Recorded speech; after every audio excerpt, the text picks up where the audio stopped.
बिस्मिल्लाहिर्रहमानिर्रहीम अस्सलाम वालेकुम डियर स्टूडेंट। आज का जो हमारा टॉपिक है उसमें हमने डाइजेशन इन कॉकरोच को डिस्कस करना है। तो कॉकरोच ये चौथा ऑर्गेनिज्म है। पहले अमीबा को डिस्कस किया, फिर हाइड्रा को, फिर प्लेनेरिया को, अब कॉकरोच।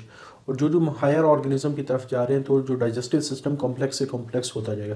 पिछले जो दो ऑर्गेनिज्म है हाइड्रा और प्लेनेरिया, इसमें हमने डाइजेस्टिव सिस्टम को कहा था it is a sac like digestive system. और सैक लाइक डाइजेस्टिव सिस्टम को हमने डिफाइन किया था कि कोई भी ऐसा डाइजेस्टिव सिस्टम जिसमें एक ओपनिंग हो और उसी के ज़रिए से इंजेशन हो, उसी के ज़रिए से इजेशन हो, उसको सैक लाइक डाइजेस्टिव सिस्टम कहा जाता है। लेकिन अब थोड़ा सा हमारे पास जब कॉकरोच की बात करते हैं तो कॉकरोच में डाइजेस्टिव सिस्टम की नेचर थोड़ी सी बदल गई है। कॉकरोच में जो डाइजेस्टिव सिस्टम है उसको ट्यूबुलर डाइजेस्टिव सिस्टम कहते हैं। जब हम ट्यूब की बात करते हैं तो जैसे एक पाइप, एक ट्यूब है, तो आपने देखा होगा कि पाइप की दो ओपनिंग हो, एक से पानी दाखिल होता है, दूसरे से पानी निकल रहा होता है। तो सेम हमारे पास ट्यूबुलर डाइजेस्टिव सिस्टम में आते हैं तो इसकी दो ओपनिंग है, एक से इंजेशन हो रही होती है और दूसरे से इजेशन हो रही होती है। जैसे tubular digestive system it has two opening, mouth ingestion, anus या क्लोइकल अपर्चर इजेशन के लिए इस्तेमाल होते हैं। हमारे पास जैसे मैमल्स में जो ओपनिंग है जिससे इजेशन होती है उसको एनस कहा जाता है। लेकिन बहुत सारे ऑर्गेनिज्म हैं जैसे इंसेक्ट्स हैं, रेप्टाइल्स हैं, बर्ड्स हैं, उनमें जो ओपनिंग्स है उसके लिए हम वर्ड क्लोइकल अपर्चर इस्तेमाल करते हैं। तो क्लोइकल अपर्चर बेसिकली एनस का अल्टरनेटिव है इन दूसरे ऑर्गेनिज्म में, जैसे इंसेक्ट्स हैं, रेप्टाइल्स हैं, बर्ड्स हैं, तो उसमें एम्फीबियंस हैं। अभी लेक्चर के दौरान थोड़ा सा डिस्कस करेंगे कि क्लोइका में क्या फ़र्क है, क्लोइकल अपर्चर इसको क्यों कहा जाता है। उसके बाद जो कॉकरोच का डाइजेस्टिव सिस्टम है ये एफिशिएंट है क्योंकि यहाँ स्पेशलाइज्ड ऑर्गन बनाए गए हैं। कोई भी एक चीज़ अगर वो मल्टीपल फंक्शन परफॉर्म कर रही हो तो वो इतनी ज़्यादा एफिशिएंटली हर फंक्शन परफॉर्म नहीं कर सकती। लेकिन अगर एक चीज़ एक ही काम करे तो उसकी एफिशिएंसी बढ़ जाती है। जैसे मैं हूँ, अगर 8-9 सब्जेक्ट पढ़ाना शुरू करूँ तो हर सब्जेक्ट की पढ़ाने की हो सकती है एफिशिएंसी मेरी ठीक तरह से ना हो, लेकिन अब मुझे चूँकि एक सब्जेक्ट दिया गया है इस वजह से एफिशिएंसी थोड़ी सी बढ़ जाती है पढ़ाने के लिहाज से। तो यहाँ चूँकि पार्ट्स हैं और पार्ट्स को वो स्पेशलाइज बनाया गया है, और जब किसी चीज़ को स्पेशलाइज बनाया जाए तो वो हमेशा ज़्यादा एफिशिएंटली काम करता है। तो ये एफिशिएंट सिस्टम क्यों है? क्योंकि इसमें स्पेशलाइज ऑर्गन या पार्टीशन होती है for the efficient digestion and absorption of food. अच्छा, उसके बाद हमारे पास आ जाते हैं पार्ट्स ऑफ डाइजेस्टिव सिस्टम। तो सबसे पहले अगर देखा जाए जब हम डाइजेस्टिव सिस्टम की बात करते हैं तो डाइजेस्टिव सिस्टम के लिए हम एक वर्ड गट भी इस्तेमाल करते हैं। तो कॉकरोच में जो डाइजेस्टिव सिस्टम है, सबसे पहले आपने समझना है कि ये कॉकरोच है। तो हमारे पास कॉकरोच के डाइजेस्टिव सिस्टम को 3 पोर्शन में डिवाइड। डाइजेस्टिव सिस्टम का वो हिस्सा, इसको फोरगट कहा जाता है। फोर का मतलब आगे वाला होता है, और दरमियान वाला हिस्सा मिडगट कहा जाता है, और जो पीछे वाला हिस्सा है उसको हाइंड गट कहा जाता है। तो इस वजह से मेजर जो पोर्शंस हैं फोरगट, मिडगट और हाइंड गट, ठीक है, आगे वाला, दरमियान वाला और पीछे वाला। आगे फिर हर पोर्शन के अंदर मुख्तलिफ किस्म के स्ट्रक्चर हैं। जैसे फोरगट में माउथ कैविटी आ जाती है, और माउथ कैविटी के बाद छोटा सा कनेक्शंस आ जाता है जिसको हलक कहते हैं। जैसे हमारा माउथ कैविटी और सांस की नाली के दरमियान जो कनेक्शन है फेरिंक्स, थ्रॉट भी इसको कहा जाता है। उसके बाद इसमें एक स्ट्रक्चर है क्रॉप, फिर उसके बाद एक स्ट्रक्चर है गीजड़।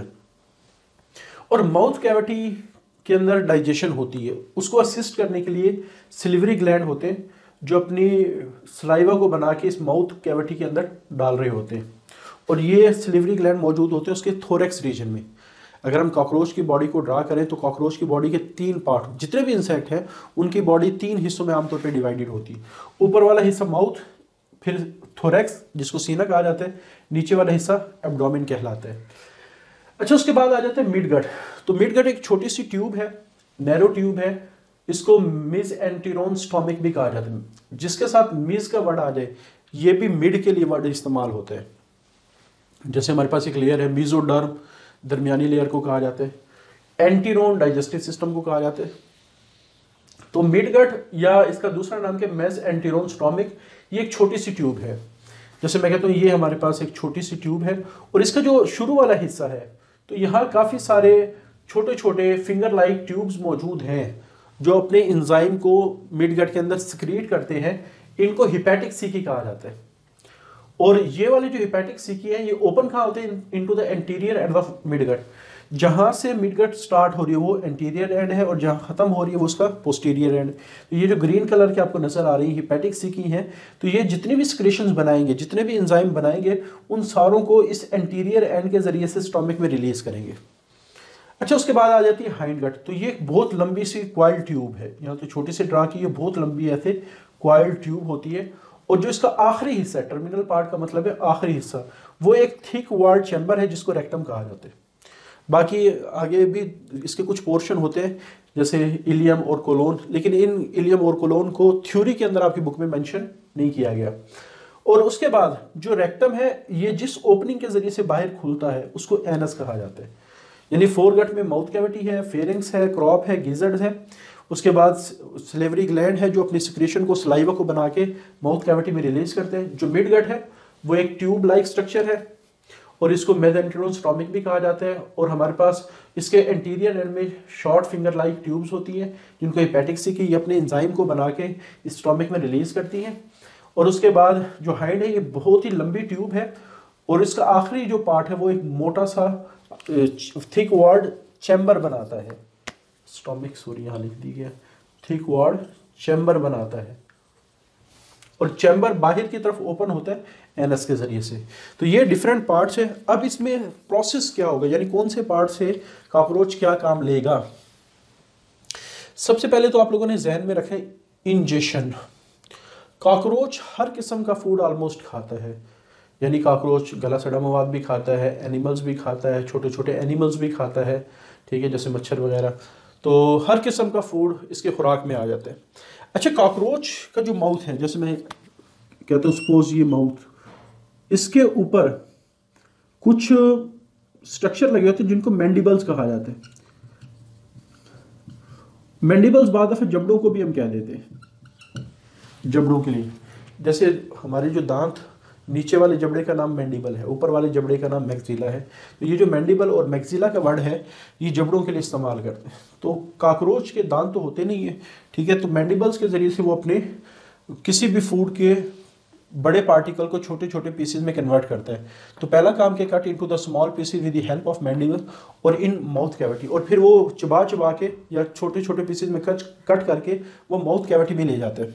अच्छा, उसके बाद क्या होता है कि जब माउथ कैविटी में फूड चला जाता है तो इसको सलाइवा के साथ मिक्स किया जाता है, इसको सलाइवा के साथ मिक्स किया जाता है। और सलाइवा आ कहाँ से रहा है, ये जो हमारे पास सिलिवरी ग्लैंड है ये बेसिकली थोरैक्स रीजन में होते हैं। ये सलाइवा बनाते हैं और इसको इस माउथ कैविटी के अंदर डाल देते हैं। सलाइवा के बारे में आप लोगों ने याद रखना है, इसके पास एक एंजाइम होते हैं जिसको हम कहते हैं अमाइलेज।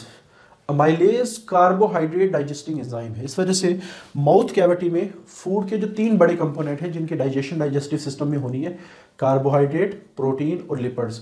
तो जो हमारी ओरल कैविटी है या माउथ कैविटी है उसमें सिर्फ स्टार्च या कार्बोहाइड्रेट ही डाइजेस्ट होगी। तो digestive enzyme of saliva hydrolyse, और मैंने शुरू में भी बताया था कि जो हमारे पास ज़्यादातर डाइजेशन का प्रोसेस है वो हाइड्रोलाइसिस के ज़रिए से ही किया जाता है। तो स्टार्ची से मुराद क्या है, ये कार्बोहाइड्रेट है। स्टार्च कार्बोहाइड्रेट, ये आप लोग पहले पढ़ चुके हो, कार्बोहाइड्रेट की ये कैटेगरी है। तो बाद दफ़ा MCQ आ जाता है कि माउथ कैविटी में हमारे पास फूड का कौन सा कंपोनेंट डाइजेस्ट होते हैं, तो आप लोगों ने याद रखना है जिसमें कार्बोहाइड्रेट हो। अच्छा, उसके बाद ये डाइजेस्ट हो गए, पार्शली डाइजेस्ट हो गए, फिर ये फेरिंग से गुजरता हुआ, एसोफेगस से गुजरता हुआ क्रॉप में आके स्टोर हो जाता है। तो पार्टली जो डाइजेस्टेड फूड है, ज़ाहिर बात है फूड के सारे कंपोनेंट तो डाइजेस्ट नहीं हुए, प्रोटीन भी अभी डाइजेस्ट नहीं हुए, लिपिड भी अभी डाइजेस्ट नहीं हुए। और आमतौर पे जो सलाइवा में एंजाइम होता है वो स्टार्च को माल्टोज तक डाइजेस्ट करता है। और हमने डिस्कस किया था कि जब तक कार्बोहाइड्रेट मोनोसैकराइड में कन्वर्ट ना हो, जो सबसे छोटा यूनिट है कार्बोहाइड्रेट का, उस वक्त तक कंप्लीट डाइजेशन नहीं होती। तो partly digested food is stored into the crop, और फिर वहाँ से थोड़ा थोड़ा करके, चंक बाई चंक, थोड़ा थोड़ा करके वो गीजर्ड में आ जाते हैं। अच्छा, गीजर्ड इसका ग्राइंडिंग ऑर्गन है, पीसने वाला, क्योंकि गीजर्ड के अंदर कुछ आप कह सकते हैं टीथ लाइक स्ट्रक्चर लगे होते हैं। इनकी तादाद तकरीबन 6 के करीब होती है, तो इनको टीथ ही कहा जाता है, टीथ लाइक स्ट्रक्चर्स। तो ये जो टीथ लाइक स्ट्रक्चर गीजर्ड में मौजूद होते हैं वो जो खुराक आ रही है, क्योंकि ऊपर ज़्यादा अच्छी तरह से उसको पीसा नहीं गया, तो यहाँ आके वो उसको अच्छी तरह मसला जाएगा, उसको पीसा जाएगा, ताकि वो बहुत ही छोटे छोटे पार्टिकल में कन्वर्ट हो जाए। Food leave the crop chunk by chunk, तो आहिस्ता आहिस्ता या थोड़ी थोड़ी करके वो गीजड़ में आएगी। After being ground in the गीजड़, तो गीजड़ उसको पीसेगा। It move into the mid gut, वो मिड गट में आ जाएगी। अच्छा, मिड गट में दो तरह से सिक्रीशन आ रही है। एक तो ये हिपैटिक सी की अपनी एंजाइम को बना के मिड गट में रिलीज करती है, दूसरा मिड गट की जो दीवार है वो भी ग्लैंडुलर है, उससे भी एंजाइम रिलीज होते हैं। तो बहरहाल हिपैटिक सी की एंजाइम और मिड गट के या स्टोमिक की जो एंजाइम है, ये मिलके फूड को कम्प्लीटली डाइजेस्ट करेंगे। तो कम्प्लीटली डाइजेशन से क्या मुराद है, प्रोटीन अमीनो एसिड में कन्वर्ट होगा, लिपिड फैटी एसिड ग्लिसरॉल में कन्वर्ट होगा, और कार्बोहाइड्रेट मोनोसैकेराइड में कन्वर्ट होंगे। तो enzymatic secretion of hepatic C and midgut digest the food completely. अब जब फूड आप कह सकते हैं मिड गट से आगे इलियम में पहुंचेगी, तो यहाँ से जो डाइजेस्टिव प्रोडक्ट हैं उसको एब्जॉर्ब करवा दिया जाता है। यानी वो यहाँ से निकल के कॉकरोच के अंदर ब्लड तो होता नहीं, लेकिन ब्लड लाइक स्ट्रक्चर होता है जिसको हम कहते हैं हीमोलिम्फ। तो यहाँ से मटेरियल निकल के किस में चला जाता है, हीमोलिम्फ में चला जाता है। और जो वेस्ट मटेरियल है वो कोलोन से होता हुआ रेक्टम में आके स्टोर होता है। अच्छा, रेक्टम में भी एब्जॉर्प्शन होती है, लेकिन यहाँ ज़्यादातर वाटर और साल्ट की एब्जॉर्प्शन होती है, और जो वेस्ट मटेरियल बचेगा वो बाहर निकाल है। तो बाद दफ़ा हम रेक्टम के लिए क्लोइका का वर्ड भी इस्तेमाल कर देते हैं। क्लोइका आमतौर पे उन ऑर्गेनिज्म में रेक्टम के लिए वर्ड इस्तेमाल होता है जिनमें आप कह सकते हैं मुख्तलिफ किस्म के सिस्टम की सारी सिक्रीशन एक ही जगह जमा हो रही हो। जैसे पहले ह्यूमन बॉडी में क्या होता है कि जो इजेशन हो रही है, रेक्टम हो रही है, उसमें सिर्फ डाइजेस्टिव सिस्टम की अनडाइजेस्टेड प्रोडक्ट है जो वेस्ट मटेरियल है। एक्सक्रीटरी सिस्टम ह्यूमंस में अलहदा है, लेकिन कॉकरोच में, बर्ड्स में, रेप्टाइल्स में, इंसेक्ट्स में क्या होता है कि जो रेक्टम है, या इसको क्लोइका भी आप कह सकते हैं, कि इसमें डाइजेस्टिव सिस्टम का वेस्ट आ रहा है, एक्सक्रीटरी सिस्टम का भी वेस्ट आ रहा है, और बाज़ दफ़ा रिप्रोडक्टिव सिस्टम का वेस्ट आ रहा होता है। तो ये जो कॉमन स्ट्रक्चर है जो मुख्तलिफ सिस्टम को इकट्ठा, वेस्ट को इकट्ठा करता है, इसको हम कहते हैं क्लोइका। लेकिन जितने भी मैमल्स हैं, मैमल्स में आमतौर पे सिर्फ डाइजेस्टिव सिस्टम से, डाइजेस्टिव सिस्टम का ही वेस्ट बाहर निकलता है। तो उनके लिए हम फिर इस ओपनिंग को एनस का वर्ड इस्तेमाल करते हैं। लेकिन कॉकरोच में चूँकि क्लोइका होता है, उसके बाद फिर आखिरी जो ओपनिंग है इसको क्लोइकल अपर्चर कहते हैं, कि अपर्चर सुराख को कहा जाता है कि ये क्लोइका का सुराख है। बाद दफ़ा हम इसको एनस भी कह देते हैं, सही तरह थोड़ा सा समझने के लिए। तो जो वेस्ट मटेरियल होगा वो फिर इस थोड़ी देर के लिए रेक्टम में स्टोर होगा या क्लोइका में स्टोर होगा, और फिर यहाँ से आहिस्ता आहिस्ता एनस के ज़रिए से या क्लोइकल अपर्चर के ज़रिए से बाहर। अब कॉकरोच में चूँकि माउथ के ज़रिए से इंजेक्शन हुई और इसके ज़रिए से इंजेक्शन हुई, तो ये ट्यूबुलर डाइजेस्टिव सिस्टम बनेगा। अच्छा, अगर आप डायग्राम देखें तो डायग्राम में एक ख़ास किस्म की ट्यूब है जिसका थ्योरी में कोई जिक्र नहीं किया गया। इसको हम कहते हैं मल्पीजियन ट्यूब्यूल्स। मल्पीजियन ट्यूब्यूल्स, ये इनका डाइजेस्टिव सिस्टम के फंक्शन से कोई लेना देना नहीं है। ये डाइजेस्टिव सिस्टम या डाइजेशन में इनकी कोई इन्वॉल्व, बल्कि they are the part of excretory system.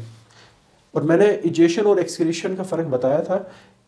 Egestion होते हैं डाइजेस्टिव सिस्टम का अनडाइजेस्टिव वेस्ट को बाहर निकालना, और एक्सक्रीशन होते हैं कि जो प्रोडक्ट हमारी बॉडी में मेटाबोलाइज हुई उस मेटाबॉलिक वेस्ट का बाहर निकालना। यानी हमारी बॉडी में एक चीज़ गई, इस्तेमाल हुई, उसके बाद जो वेस्ट बना उसको बाहर निकालना। तो कॉकरोच में चाहे डाइजेस्टिव सिस्टम का वेस्ट हो या एक्सक्रीटरी सिस्टम, ये मल्पीजियन ट्यूब्यूल्स क्या करेंगी, जो कॉकरोच का ब्लड लाइक स्ट्रक्चर होता है जिसको हीमोलिम्फ कहा जाता है, तो उससे सारा वेस्ट को इकट्ठा करेंगी और फिर उन वेस्ट को फिर इसी डाइजेस्टिव सिस्टम के ज़रिए से बाहर। हमारे पास इंसेक्ट वाहिद ग्रुप है सारे एनिमल्स में जिनका एक्सक्रीटरी सिस्टम और डाइजेस्टिव सिस्टम आपस में जुड़ा हुआ है, बल्कि बाकी जितने भी एनिमल्स हैं तो उसमें आमतौर पे ये दोनों सिस्टम अलहदा होते हैं, एक्सक्रीटरी सिस्टम अलहदा होते हैं। जैसे ह्यूमन में यूरिनरी सिस्टम को एक्सक्रीटरी सिस्टम कहा जाता है, तो थोड़ा सा ये फ़र्क जहन में रखेंगे। तो Malpighian tubules they are the part of excretory structure, these are not related to the digestive system. हाँ, सिर्फ यहाँ क्या हो रहा है कि ये जो एक्सक्रीटरी स्ट्रक्चर है अपनी एक्सक्रीशन को, अपनी वेस्ट मटेरियल को बाहर निकालने के लिए डाइजेस्टिव सिस्टम का इस्तेमाल करते हैं, लेकिन इनका डाइजेस्टिव सिस्टम में फंक्शन कोई नहीं है। ये थोड़ा सा जहन में रखेंगे। तो ये हमारे पास बहुत ही अहम आर्टिकल है और ये हर साल किसी न किसी बोर्ड में लाजमी पूछा जाता है। ठीक है। तो क्योंकि एक दरमियाना सा आर्टिकल है, और मैंने पहले भी बताया था कि जो दरमियाने से आर्टिकल होते हैं वो लॉन्ग क्वेश्चन के लिए सबसे ज़्यादा सूटेबल होते हैं, एग्जामिनर को अच्छे भी लगते हैं। इस वजह से इसको अच्छी तरह आप लोग तैयार करेंगे। आज के लिए इतना ही। अल्लाह हाफिज़।